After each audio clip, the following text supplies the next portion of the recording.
Jenny என்று ஒரு சிறுமி இருந்தாள். அமைதியானவள். அவள் பெரிய கண்ணாடியும் பழைய காலனியும் அவளை எளிதான இலக்காக மாற்றியது.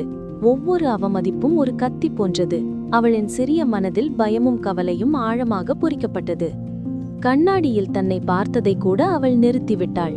ஏனெனில் அங்கே அவள் தன்னை பார்த்தது அல்ல, பிறர் சொன்ன கொடிய சொற்களையே பார்த்தாள். ஒரு நாள் அவள் வகுப்பில் நுழைந்தபோது வழக்கமான கலாய்ப்புக்கு தயாராகி இருந்தாள். அப்படியே அன்றாட சப்தத்தை வெட்டி ஒரு குரல் முழங்கியது. நிறுத்துங்க, இது சரியில்லை. அது ஜாக். யாரும் அவனை இப்படி செய்வான் என்று எதிர்பார்க்கவில்லை.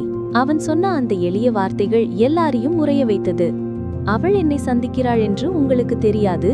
நீங்கள் இதை செய்வதால் பெரியவர்களாகிறீர்களா? அப்படியில்லை. அவள் மற்றவர்களைப் போலத்தான் நல்லிணக்கத்துக்கு தகுதியுள்ளவள். அவன் துணிச்சல் அங்கிருந்த கொடுமையை களைந்து விட்டது. மற்ற குழந்தைகளும் தலையசைத்து ஒத்துக்கொள்ளத் தொடங்கினர். அறை மெதுவாக மாறத் தொடங்கியது.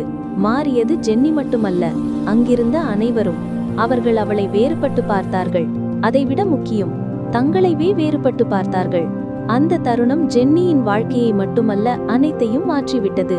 கொடுமைப்படுத்துதல் நிறுத்தப்பட்டது. வகுப்பு நெகிழ்ச்சியடைந்து நல்லவர்களாக ஆனது.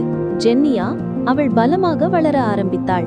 நீண்ட நாள்களாக மறந்து போன சிறிய மகிழ்ச்சிகளை மீண்டும் கண்டுபிடித்தாள். சிரிக்கத் தொடங்கினாள்.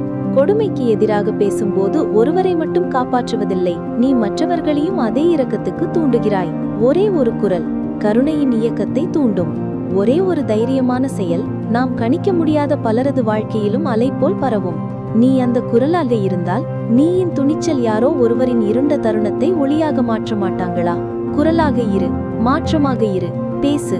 ஏனெனில் சில நேரங்களில் ஒரே ஒருவரால் ஒருவரின் வாழ்க்கை கதை முழுவதும் மறுபடியும் எழுதப்பட்டுவிடும்.